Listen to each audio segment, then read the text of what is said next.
Wembley, 1966. México sale del campo con la cabeza agachada. 2 goles de Inglaterra. Y en la tribuna, el equipo que levantaría la Copa del Mundo semanas después. Ese fue el único partido entre estas dos selecciones en un mundial. México perdió, Inglaterra fue campeón. Y desde ese día pasaron exactamente 60 años. 60 años para que el mundo del fútbol los volviera a juntar. Pero esta vez el escenario lo eligió México. Esta vez el estadio se llama Azteca. Y esta vez, el Tri llega invicto, con la portería más sólida que ha tenido en su historia mundialista. 60 años de espera. Esta noche, el Azteca decide. Para entender lo que significa este partido, hay que entender qué es México para el fútbol latinoamericano. El Tri no es Brasil, no es Argentina, no tiene balones de oro ni generaciones doradas que el mundo recuerde con reverencia. Lo que tiene México es algo distinto. 130 millones de personas que viven el fútbol con una intensidad que pocos países en el mundo pueden igualar.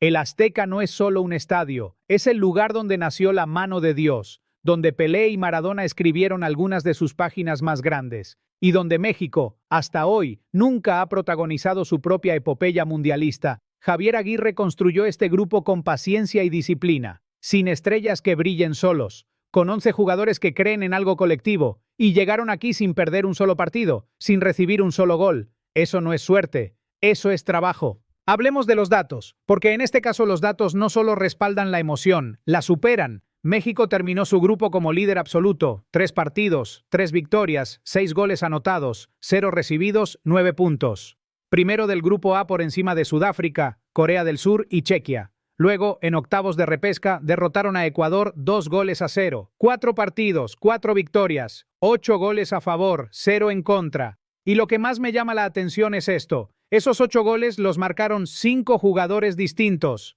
No hay un Kane mexicano, no hay un jugador que cargue con el 90% del peso ofensivo. Hay un sistema, y eso, tácticamente, es mucho más difícil de neutralizar. Raúl Jiménez, Julián Quiñones, nombres que para mucha gente fuera de México no dicen tanto, pero en este torneo han demostrado que no necesitan el reconocimiento global para hacer daño. Quiñones lleva 3 goles en el torneo, Jiménez anotó ante Ecuador y con ese tanto se consolidó entre los máximos anotadores históricos del Tri en mundiales. Y el resto del ataque suma otros 4 goles repartidos entre jugadores distintos, 50 remates en 4 partidos, un 16% de eficacia. En un mundial, donde los equipos grandes a veces marcan 1 de cada 8 tiros, ese número habla muy bien de este equipo. México no dispara más que nadie, pero cuando dispara, hace daño, y eso no es casualidad. Ahora miremos al otro lado. Inglaterra también llega invicta, también lleva 8 goles, pero hay una diferencia que me parece fundamental. 5 de esos 8 goles los marcó Harry Kane. El 62% de su producción ofensiva pasa por un solo hombre. Eso puede ser una fortaleza cuando Kane está en su mejor noche. Pero también es una vulnerabilidad enorme si México logra neutralizarle. Y Aguirre sabe hacer eso. Su línea defensiva ha cerrado 4 partidos consecutivos sin recibir un gol. Si hay un equipo en este mundial equipado para apagar a Kane durante 90 minutos, es este. Thomas Tuchel ha construido un equipo de presión alta, con amplitud por bandas y mucho volumen en área. Eso en el Azteca, a más de 2000 metros de altura y con el calor de julio, tiene un precio físico. Y ese precio lo pagan las piernas europeas en los últimos 30 minutos. Y aquí llega el factor que nadie puede medir en una hoja de Excel. El Azteca. Este será el tercer partido de Inglaterra en un mundial dentro de este estadio. El primero fue en 1970 frente a Brasil, el segundo fue en 1986, el día que Maradona les metió la mano de Dios y les atravesó el alma con un gol que todavía duele. Ahora vuelven, y para los jugadores ingleses, ese estadio no es un campo neutral. Es el lugar donde la historia los ha golpeado antes. Para México es diferente. El Azteca es hogar. Es la voz de 80,000 personas que llevan 60 años esperando este momento. Y hay algo que los datos sí confirman.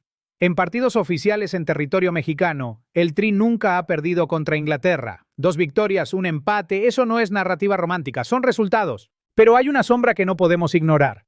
Y sería deshonesto no hablar de ella. Desde 1994, México llegó a los octavos de final en 6 mundiales consecutivos. Y en los 6 fue eliminado en esa ronda. La llaman la maldición del quinto partido, porque es en la quinta cita donde el Tri siempre se ha detenido. Bulgaria en 1994, Alemania en 1998, Estados Unidos en 2002, Argentina en 2006, Argentina otra vez en 2010, Brasil en 2014, 6 octavos de final, 6 eliminaciones. La herida sigue ahí, no es solo psicología, es un patrón que ha sobrevivido a entrenadores, generaciones y formatos distintos. La pregunta incómoda es esta: ¿cambia un patrón de 30 años solo porque los datos de este torneo son buenos? Eso es lo que tenemos que debatir, y no tengo una respuesta fácil. Mi lectura es esta, y me pueden corregir si me equivoco. La maldición del quinto partido no es magia. Es la consecuencia de enfrentarse en instancias decisivas a equipos con mayor calidad individual, sin tener la estructura defensiva para aguantarlos. Alemania, Argentina, Brasil, todos con más talento, más experiencia, más profundidad de banco. Pero esta versión de México es diferente en algo concreto. Nunca antes el Tri había llegado a un octavo de final mundialista con 0 goles recibidos. Nunca. Eso no es coincidencia, es sistema. Es una manera de jugar que le pone un piso muy alto al rival. Para que Inglaterra avance, Kane tiene que aparecer, y para que Kane aparezca tiene que superar a la defensa más hermética de este mundial. Eso no está resuelto de antemano, ni de un lado ni del otro. Los datos me dicen que México tiene razones reales para creer. No fe ciega. Razones construidas en 90 minutos de disciplina, repetidos 4 veces seguidas. Los datos también me dicen que Inglaterra tiene calidad para decidir un partido en un momento aislado, que Kane en su mejor versión es uno de los delanteros más difíciles de parar del mundo y que Tuchel no llega a octavos de un mundial sin saber lo que hace. Pero si me preguntan quién tiene el escenario más favorable, yo digo México. No por romanticismo, por el contexto. La localía real con ventaja física de altura y temperatura, el historial invicto como local frente a este rival, el modelo táctico que no depende de una sola figura y la solidez defensiva que obliga al rival a crear más de lo que tiene costumbre. En fútbol eso no garantiza nada, pero sí cambia las probabilidades. El 5 de julio, cuando ese árbitro pite el inicio del partido en el Azteca, van a pasar exactamente 60 años desde que México e Inglaterra se vieron por última vez en un mundial.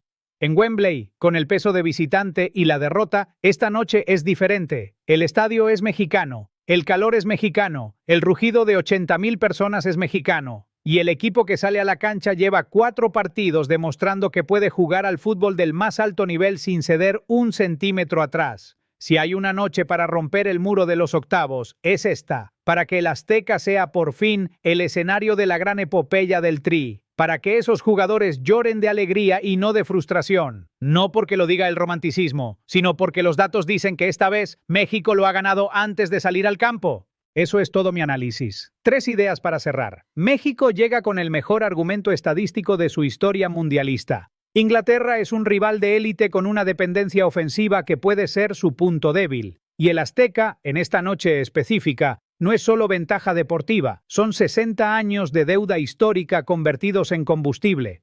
Ahora te pregunto a ti, ¿crees que esta es la generación de México que finalmente rompe el techo de los octavos? ¿O el patrón histórico es más fuerte que los datos? Déjame tu respuesta en los comentarios. Este debate lo quiero leer. Si este análisis te aportó algo, suscríbete porque el Mundial 2026 no para, y nosotros tampoco. Nos vemos en cuartos, o analizando que salió mal, ojalá sea lo primero.